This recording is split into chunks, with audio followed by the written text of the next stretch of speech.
പിതാവിന്റെയും പുത്രന്റെയും പരിശുദ്ധാത്മാവിന്റെയും നാമത്തിൽ ആമേൻ. അമ്മേ പരിശുദ്ധമേ, അമ്മേ പരിശുദ്ധമേ, ദൈവമാതാവേ, കൃപാസനത്തിലൂടെ ഞങ്ങൾക്കും ഞങ്ങളുടെ ദേശത്തിനും അമ്മ മധ്യസ്ഥം തേടി തന്ന എല്ലാ അനുഗ്രഹങ്ങൾക്കും കൃപകൾക്കും ഞങ്ങളിപ്പോൾ ഹൃദയം നിറഞ്ഞ നന്ദി പറയുന്നു.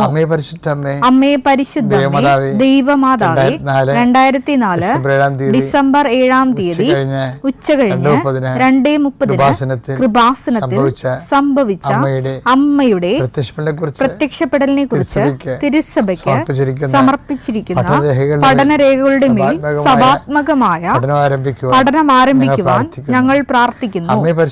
അമ്മേ പരിശുദ്ധമേ, ഭൂസ്വർലോകങ്ങളുടെ രാജ്ഞിയായ അങ്ങേയ്ക്ക് ഭൗമ സംരക്ഷണത്തിനായി പ്രപഞ്ചപ്രകൃതിയെ തന്നെ തിരുസഭ പ്രതിഷ്ഠിക്കുവാൻ ഈ പ്രത്യക്ഷീകരണ വഴി ഇടയാക്കണമേ. പരിശുദ്ധമ്മേ, ജപമാല മാതാവേ, സകല കൃപാസനം പ്രാർത്ഥനകളോടും ചേർത്ത്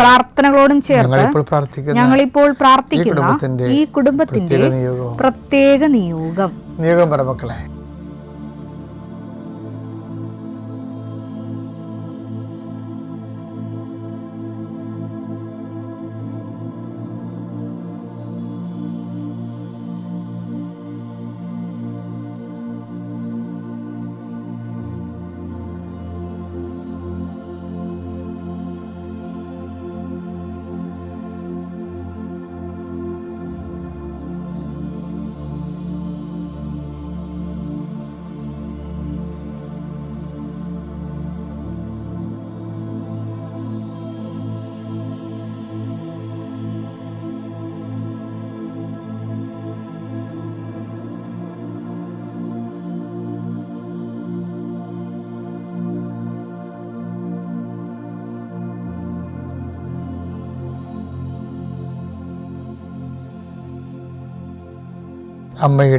അമ്മയുടെ പ്രത്യക്ഷീകരണത്തിന്റെ ഈ അനുഗ്രഹവേളയിൽ ഞങ്ങൾക്ക് സാധിച്ചു തരുവാൻ കനിയണമേ. ആമേൻ. വിശ്വാസ പ്രമാണം. സർവശക്തനായ പിതാവും ആകാശത്തിന്റെയും ഭൂമിയുടെയും സൃഷ്ടാവുമായ ദൈവത്തിൽ ഞാൻ വിശ്വസിക്കുന്നു. അവിടുത്തെ ഏകപുത്രനും ഞങ്ങളുടെ കർത്താവുമായ ഈശോമിശിഹായിലും ഞാൻ വിശ്വസിക്കുന്നു. ഈ പുത്രൻ പരിശുദ്ധാത്മാവിനാൽ ഗർഭസ്ഥനായി കന്യകാമറിയത്തിൽ നിന്ന് പിറന്ന് പൊന്തിയോസ് പീലാത്തോസിന്റെ കാലത്ത് പീഡകൾ സഹിച്ച് കുരിശിൽ തറയ്ക്കപ്പെട്ട് മരിച്ച് അടക്കപ്പെട്ട് പാതാളങ്ങളിൽ ഇറങ്ങി മരിച്ചവരുടെ ഇടയിൽ നിന്ന് 3-ാം നാൾ ഉയർത്ത് സ്വർഗത്തിലേക്ക് എഴുന്നള്ളി സർവശക്തിയുള്ള പിതാവായ ദൈവത്തിന്റെ വലതുഭാഗത്തിരിക്കുന്നു. അവിടെ നിന്ന് ജീവിക്കുന്നവരെയും മരിച്ചവരെയും വിധിക്കുവാൻ വരുമെന്നും ഞാൻ വിശ്വസിക്കുന്നു. പരിശുദ്ധാത്മാവിലും ഞാൻ വിശ്വസിക്കുന്നു. വിശുദ്ധ കത്തോലിക്കാ സഭയിലും പുണ്യവാന്മാരുടെ ഐക്യത്തിലും പാപങ്ങളുടെ മോചനത്തിലും ശരീരത്തിന്റെ ഉയർപ്പിലും നിത്യമായ ജീവിതത്തിലും ഞാൻ വിശ്വസിക്കുന്നു. ആമേൻ. സുഖസ്ഥനായ ഞങ്ങളുടെ പിതാവേ, അങ്ങയുടെ നാമം പൂജിതമാകണമേ. അങ്ങയുടെ രാജ്യം വരണമേ. അങ്ങയുടെ തിരുമനസ് സ്വർഗത്തിലെ പോലെ ഭൂമിയിലും ആകണമേ. അന്നു വേണ്ടുന്ന ആഹാരം ഇന്ന് ഞങ്ങൾക്ക് തരണമേ. ഞങ്ങളോട് തെറ്റ് ചെയ്യുന്നവരോട് ഞങ്ങൾ ക്ഷമിക്കുന്നത് പോലെ ഞങ്ങളുടെ തെറ്റുകൾ ഞങ്ങളോടും ക്ഷമിക്കണമേ.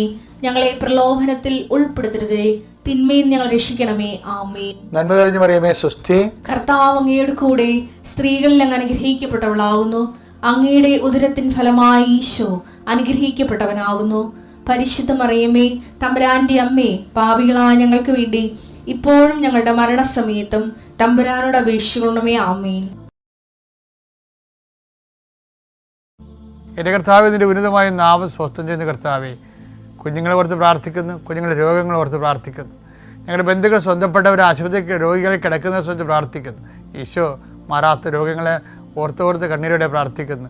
എത്രത്തെ മരുന്ന് കഴിച്ചിട്ടും പിന്നെയും മാറി കർത്താവ് പിന്നെയും രോഗങ്ങൾ, അതേ രോഗങ്ങൾ തന്നെ കർത്താവ് കുറച്ചു നേരം ശമിക്കും, പിന്നെ കുറച്ച് കഴിഞ്ഞാൽ പിന്നെയും തിരിച്ചു വരും.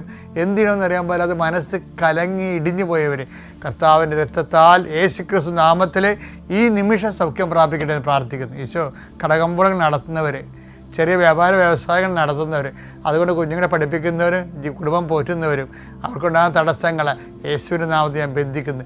വിൽക്കാനുള്ള വസ്തുക്കൾ, വാങ്ങാനുള്ള വസ്തുക്കൾ, അതുപോലെ തന്നെ വെക്കാനുള്ള പുരകൾ, പുര വെക്കാനുള്ള സ്ഥലങ്ങൾ എല്ലാം കർത്താവിൻ്റെ പരിശുദ്ധമായ രക്തം തളിച്ചുകൊണ്ട് അത് നാളുകളായി നിലനിൽക്കുന്ന ദോഷങ്ങളെ യേശുവിൻ്റെ നാമത്തിൽ ബന്ധിക്കുന്നു. നിൻ്റെ യാത്രകളെല്ലാം ലക്ഷ്യങ്ങളെല്ലാം കർത്താവ് അനുഗ്രഹിക്കട്ടെ. നിത്യം പിതാവ് പുത്രനും പരിശുദ്ധാത്മാവിലും നയിക്കുക. ആമേൻ. ബേസിക്കായിട്ട് ക്രിസ്തു ആരാണ്? പാപപരിഹാരകനാണ്. എൻ്റെ പാപത്തിന് ഞാൻ മരിക്കേണ്ടതിന് പകരമായിട്ട് എനിക്ക് പകരക്കാരനായിട്ട് പാപങ്ങൾ ഏറ്റെടുത്തവനാണ്. അവൻ്റെ ഏറ്റെടുപ്പിൽ ഞാൻ വിശ്വസിക്കുമ്പോൾ അവൻ നേടിയെടുത്ത രക്ഷ എൻ്റെ സ്വന്തമാകുകയും ഞാൻ നിത്യത അനുഭവിക്കുകയും ചെയ്യും. മത്തായി 10:41. പ്രവാചകനെ പ്രവാചകനായി സ്വീകരിക്കുന്നവന് പ്രവാചകന്റെ പ്രതിഫലവും നീതിമാനെ നീതിമാനായി സ്വീകരിക്കുന്നവന് നീതിമാന്റെ പ്രതിഫലവും ലഭിക്കുന്നു. നീതിമാന്റെ പ്രതിഫലവും. ഇത് തന്നെയാണ് ക്രിസ്ത്യനെ വിപ്ലവകാരിയായിട്ട് കാണുന്നവന് ആ പ്രതിഫലം. ലൗകികമായിട്ടുള്ള വിപ്ലവങ്ങൾ എന്തുമാത്രം കഴിഞ്ഞാണ് ലോകത്ത്. ലൗകിക വിപ്ലവങ്ങൾ എന്തുമാത്രം കഴിഞ്ഞു. സമ്പത്തിൻ്റെ പേരിലും ഉച്ചനീചത്വത്തിൻ്റെ പേരിലുമൊക്കെ ഒത്തിരി വിപ്ലവങ്ങൾ കഴിഞ്ഞില്ലേ. വിപ്ലവങ്ങൾ ഇപ്പോഴും നടന്നുകൊണ്ടിരിക്കുകയല്ലേ. ഓരോ രാജ്യങ്ങളും മതത്തിൻ്റെ പേരിലും സമുദായത്തിൻ്റെ പേരിലുമൊക്കെ വിപ്ലവം നടന്നുകൊണ്ടിരിക്കുകയാണ്. ഇതെവിടെ എത്തി മനുഷ്യരാശി? ഓരോടത്തും എത്തിയില്ല. എവിടെ എത്തി? വാള എടുത്തു കഴിഞ്ഞാലുള്ള പ്രശ്നം എന്താണ്? അത് പിന്നെ വാളാൽ തന്നെ അങ്ങനെ പോകത്തുള്ളൂ അല്ലേ. ഇപ്പോൾ ഒരു കാലത്ത് ലെബനോൻ പിടിച്ചെടുത്തു.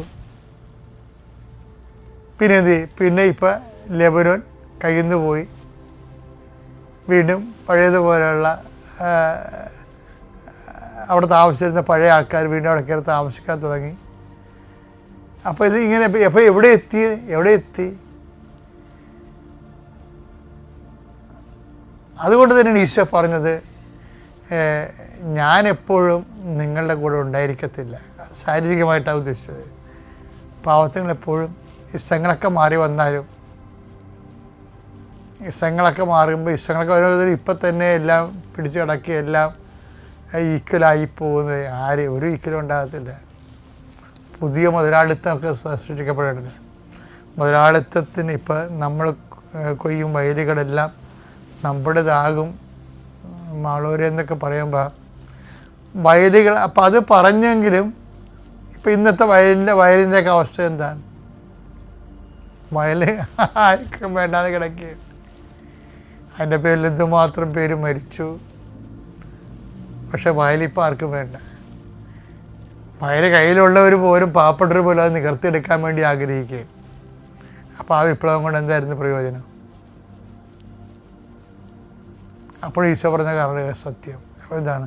പാവത്തങ്ങളെപ്പോഴും എന്ത് വിപ്ലവം വന്നാലും പാവത്തങ്ങളെപ്പോഴും നിങ്ങളുടെ കൂടെ ഉണ്ടാകും. അത് ലോകത്തിൻ്റെ ഒരു ഗതിയാണത്. കഴിവില്ലാത്തവനും ബുദ്ധിമോശം കാണിക്കുന്നവനും കാലത്തിനൊപ്പം നീന്താൻ കഴിയാതിരുന്നവനും ചിലപ്പോൾ മടിയനായിട്ട് പിന്നീട് പോകാം വരട്ടെ എന്നൊക്കെ പറഞ്ഞിട്ട് നിൽക്കുന്ന ആൾക്കാരില്ലേ. അമാന്തം കാണിക്കുന്നവർ, ഇച്ഛാശക്തി ഇല്ലാത്തവർ, അവർ പിന്നിലായി പോകും. മനുഷ്യൻ പലതര രീതിയിലാണല്ലോ ഉള്ളത്.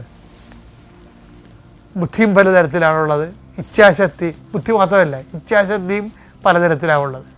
അതുകൊണ്ട് ഇവിടെ ഒരു ഈക്വാലിറ്റി ഉണ്ടാകുന്ന നമുക്ക് ഇങ്ങനെ മോഹനമായ സ്വപ്നമുണ്ടാക്കി ആൾക്കാരെ ഇങ്ങനെ അതിൻ്റെ പുറകെ കൊണ്ടുനടക്കാവുന്നതല്ലാതെ ഇത് നടക്കത്തില്ല.